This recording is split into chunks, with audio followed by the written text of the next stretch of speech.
Welcome back to my channel and new another video. Starting में मैं आपको बता देती हूँ कि हम इस चैनल पर वुमेन हेल्थ के रिगार्डिंग बात करते हैं। वुमेन्स को क्या क्या प्रॉब्लम होती हैं, जैसे पीसीओएस, पीसीओडी और इनफर्टिलिटी मेन है सबसे ज़्यादा। जिन लोगों को कंसीव करने में प्रॉब्लम हो रही है, जो फिर अनमैरिड लड़कियां हैं लेकिन वेट गेन हो रहा है, आप लोग ज़्यादा एज्ड आपकी जो है फेस पर नज़र आने लगी है, आप हैं तो 25-20 के लेकिन लगते हो 30-35 के। इससे क्या होता है, ये आपके सब कुछ हार्मोन इम्बैलेंस की वजह से होते हैं।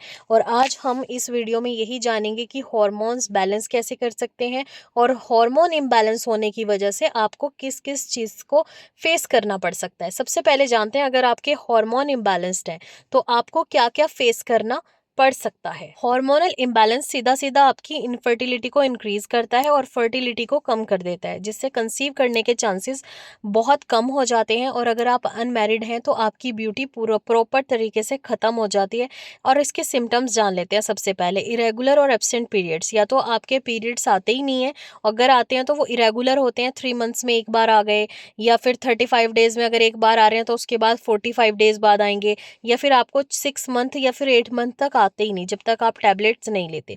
वेट गेन होने लगता है, हेयर लॉस होता है और साथ में अनवांटेड हेयर ग्रोथ होती है फेस के ऊपर, हैंड्स के ऊपर, लेग्स के ऊपर। और आपका या तो वेट बहुत ज़्यादा हो जाता है या फिर कम हो जाता है और एनर्जी लेवल बिल्कुल लो हो जाता है। और ये आपकी इनफर्टिलिटी को भी बढ़ाता है। इरेटेबिलिटी और मूडीनेस, यानी कि या तो आप चिड़चिड़े हो जाते हैं या फिर आपको बहुत हैप्पीनेस महसूस होती है और फिर 1 मिनट में ही आप बहुत ज़्यादा चिड़चिड़ापन महसूस करते हैं। स्किन इश्यूज हो जाते हैं, आपकी डल स्किन हो जाती है, एक्ने हो जाते हैं, स्कार्स पड़ जाते हैं और आपके फेस पे ब्यूटी बिल्कुल भी नज़र नहीं आती। आपको फूड क्रेविंग होती है मीठे की और जंक फूड्स की, और ये आपको ना बहुत ज़्यादा होगी, चाहे आपको आप कितना भी कंट्रोल करें लेकिन आपको फूड क्रेविंग्स होती है। और इन फूड क्रेविंग्स की वजह से आपका वेट बहुत ज़्यादा गेन हो जाता है, क्योंकि जिन लोगों को हार्मोन इम्बैलेंस है उन लोगों को पीसीओएस और पीसीओडी की प्रॉब्लम हो जाती है, थायराइड की प्रॉब्लम हो जाती है, शुगर की प्रॉब्लम हो जाती है, जिसकी वजह से आपकी बॉडी प्रॉपर तरीके से हार्मोन्स बनाना या फिर हार्मोन्स का जो काम होता है वो बंद कर देती है।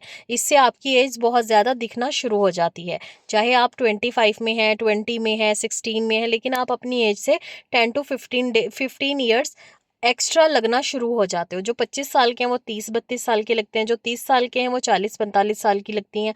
और ये बहुत ज़्यादा इफेक्ट करता है वुमेन्स हेल्थ को, क्योंकि अगर आपको थायराइड हो गया तो उससे आपको पीसीओएस और पीसीओडी और शुगर होने के बहुत ज़्यादा चांसेस होते हैं। और जिन लोगों को पीसीओएस और पीसीओडी होता है उसके साथ साथ हार्ट डिजीज़ और बहुत सारी, जैसे लेग्स में पेन रहना, बैक में पेन रहना, मूड स्विंग्स होते रहना, चिड़चिड़ापन, आप अपनी लाइफ को अच्छी तरीके से एंजॉय नहीं कर पाते। इसीलिए हमारा बैलेंस्ड होना, यानी कि हार्मोन का बैलेंस्ड होना बहुत ज़्यादा ज़रूरी है।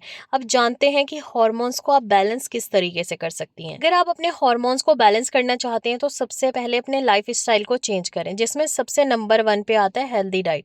सबसे पहले प्रोसेस्ड फूड लेना बंद कर दें। प्रोसेस्ड फूड में जंक फूड आता है, पैकेट वाले फूड आते हैं, फ्रोज़न फूड्स आता है, फ्राई फूड आता है, और साथ ही साथ आप शुगरी आइटम्स लेना बंद कर दें। आप फ्रेश वेजिटेबल्स एंड फ्रूट्स लें, लीन प्रोटीन जैसे चिकन, पनीर, सोयाबीन और साथ में फ़िश वगैरह ले सकते हैं। Number 2, regular exercise. हर दिन थोड़ा एक्सरसाइज और एक्टिव रहना बहुत ज़्यादा ज़रूरी है। हार्मोन बैलेंस करने के लिए आप अपने घर के सारे काम खुद करें, या फिर अगर एक्सरसाइज के लिए वक्त निकाल सकते हैं तो आप योगा वगैरह कर लिया करें, इससे आपका मेटाबॉलिज्म भी इम्प्रूव होता है। नंबर थ्री, स्ट्रेस मैनेजमेंट बहुत ज़्यादा ज़रूरी है। अगर आप स्ट्रेस लेते हैं, ओवर थिंकिंग करते हैं, तो इसको कंट्रोल करें। अगर आपका स्ट्रेस हार्मोन जैसे कोर्टिसोल को आपने कंट्रोल कर लिया तो ये आपके लिए बहुत बेहतर होगा। Number 4, sufficient sleep. रात को अच्छी तरह नींद लें, हार्मोन रेगुलेशन के लिए बहुत ज़्यादा ज़रूरी है। कोशिश करें 7 to 9 आवर्स आपके प्रॉपर होने चाहिए। हाइड्रेशन, पानी पीना कभी ना भूलें, पानी ज़रूर पिएं। 7 से 8 गिलास तो नॉर्मल है, आप 10 ग्लास ज़रूर पिएं। टारगेट बना लें, हर 2 घंटे के बाद 1 ग्लास ज़रूर लेना है आपने। और सबसे इम्पॉर्टेंट है रेगुलर मील्स, अपने मील्स को स्किप ना करें, स्मॉल बैलेंस्ड मील बनाएं। ये आपके मेटाबॉलिज्म को तेज़ करता है, जिससे आपका वेट लॉस होता है और आपके हार्मोन भी बैलेंस होते हैं। आपको अपनी ओवरऑल हेल्थ को ठीक करने के लिए अपने हार्मोन्स को बैलेंस रखना होगा। अगर आपके हार्मोन्स बैलेंस्ड हैं तो आपको पीसीओएस पीसीओडी जैसी प्रॉब्लम्स भी बहुत हद तक क्योर करने में हेल्प मिलेगी। इससे आप जल्दी कंसीव कर सकेंगे। और जो अनमैरिड हैं, आपके फेस पर एक्ने होते हैं, हेयर लॉस है, इसमें भी आपको काफ़ी हद तक हेल्प मिलेगी। तो चलिए अब टाइम है एक हेल्दी ड्रिंक बताने का। थायराइड हीलिंग वाटर आपको बता रही हूँ। अगर आपको थायराइड की प्रॉब्लम है या फिर आपके हार्मोन इम्बैलेंस है और अभी आपको थायराइड नहीं हुआ है, तब भी आप ये पानी ले सकते हैं। इससे आपके ओवरऑल हार्मोन बैलेंस होंगे। आपने 1 चम्मच धनिया 1 गिलास पानी में डालकर सिंपल भिगोकर रख देना है। सुबह उठना है, उसको छानना है और पी लेना है। अगर आप इसको भिगोना भूल जाएं तो आपने 1 चम्मच धनिया इंस्टेंट हॉट वाटर करना है और उसमें डालना है और 20 मिनट के बाद आपने वो पानी कंज्यूम कर लेना है।